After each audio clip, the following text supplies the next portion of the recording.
let's go over how to defeat Ziggeruth, the endgame boss, and get a free dragon egg.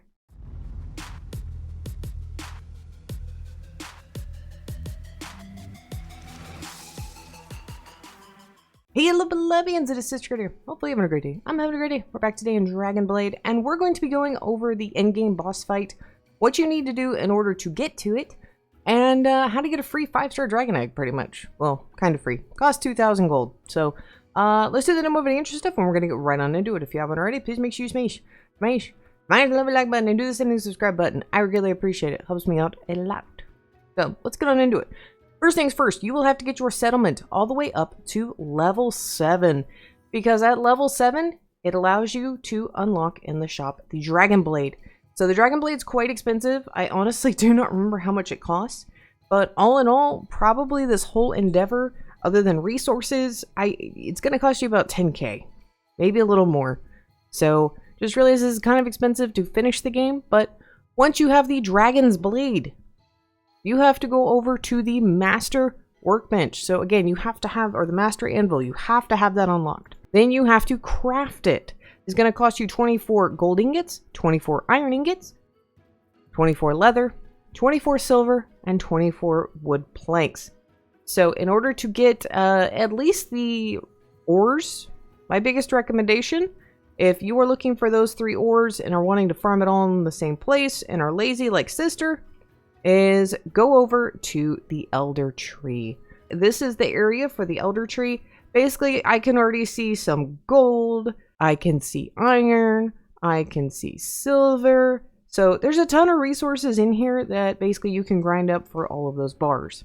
Now, in order to get leather, you have to get monster hide and put it into the lovely tannery over here. And you get monster hide from killing the red slime thingies. So what I would recommend to farm that up is go hit a couple of the chests, or you can just kind of run around in the area and kind of get all that gathered up. So once you have all of that, you have to get something else, and that is the Jaunt Portal. This is what you need. It is a lot of resources.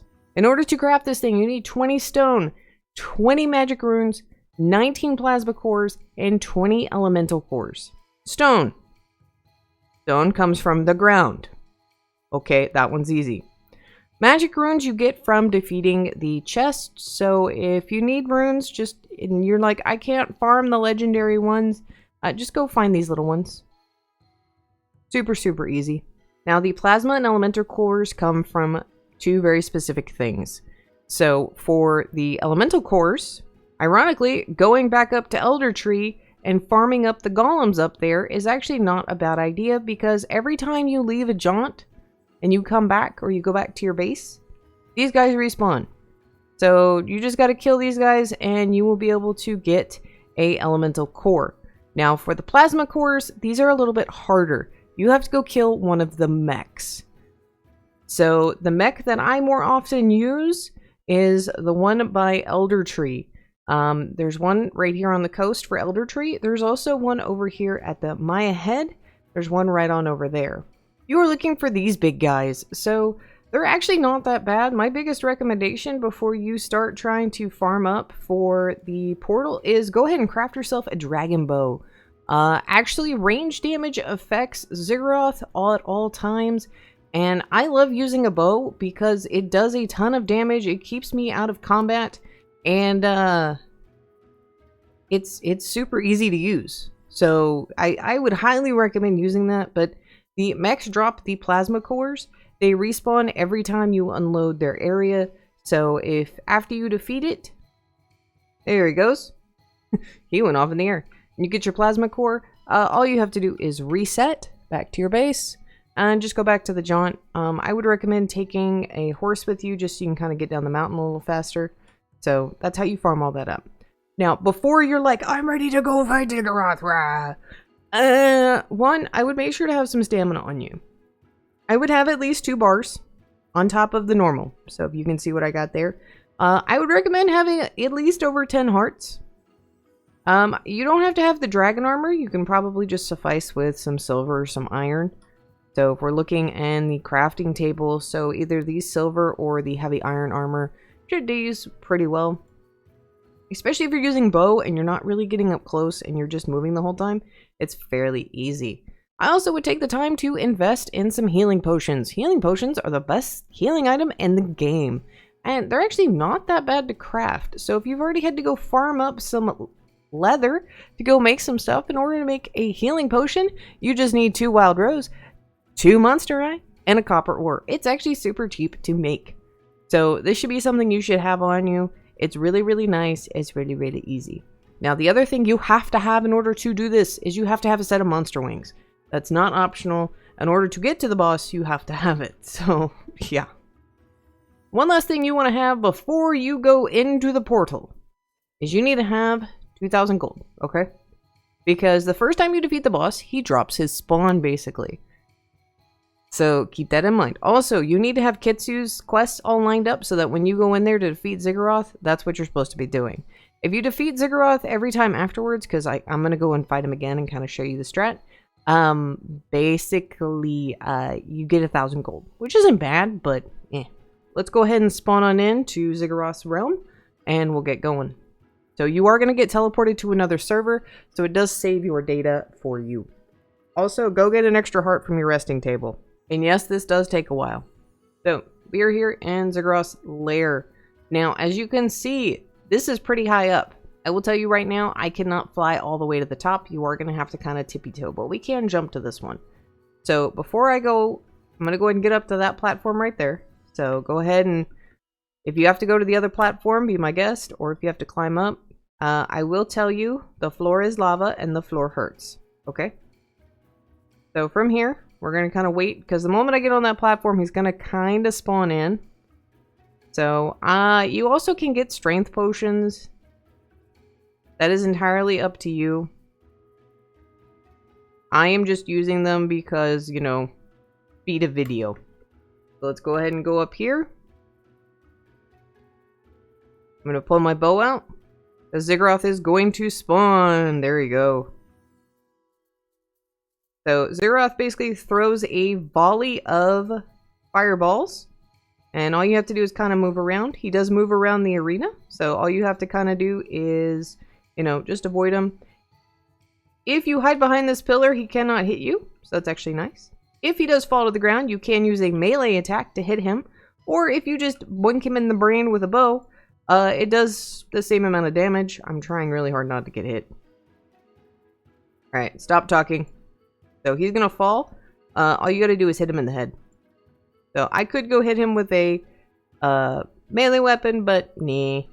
And all you have to do to really avoid his attacks is just kind of strafe back and forth.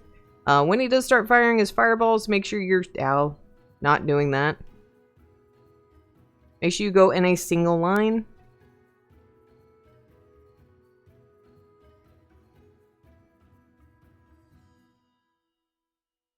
Now, you can also use the Ring of Gravity. So if you don't know what I'm talking about, it's this ability right here. So if you use this, you can summon a little orb and throw it at him, and it does do a ton of damage.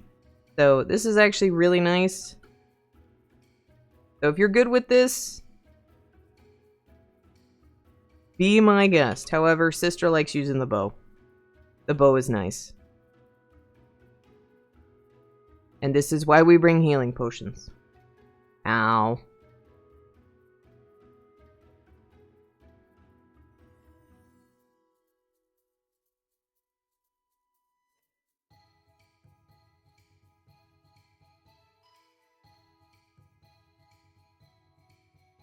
Now, he has been defeated.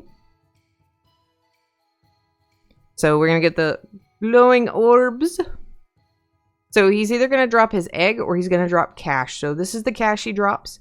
It's his wealth. So I'm going to show you the footage of me collecting that. And I'm also going to show you the footage of me collecting his spawn. Ziggeruth's Wrath. Awesome.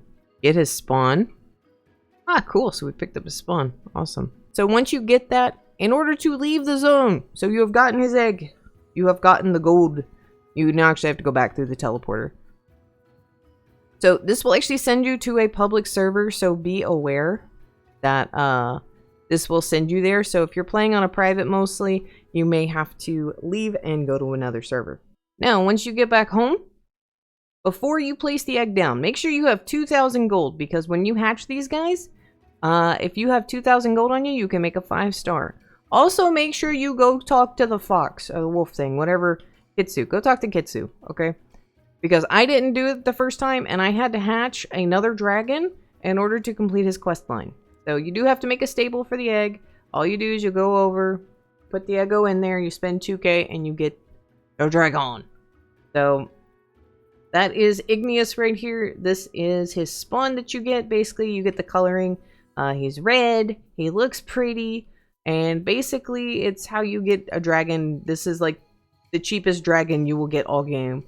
So this is basically how you get a free 5-star dragon in the middle of the game. Kind of free. So technically, in the time that you're waiting for it to hatch, you could go defeat Ziggeruth probably another 2 times and get the 2k gold you need. But yeah, so. Plebs, hopefully this was helpful. Good luck in your adventure. Again, please make sure you talk to the fox before you go hatch the egg, because I will not tell you the pain I went through trying to hatch another one of these guys just to complete a quest. So, thank you for making it to this part of the video. I greatly appreciate it, and I'll see y'all next time.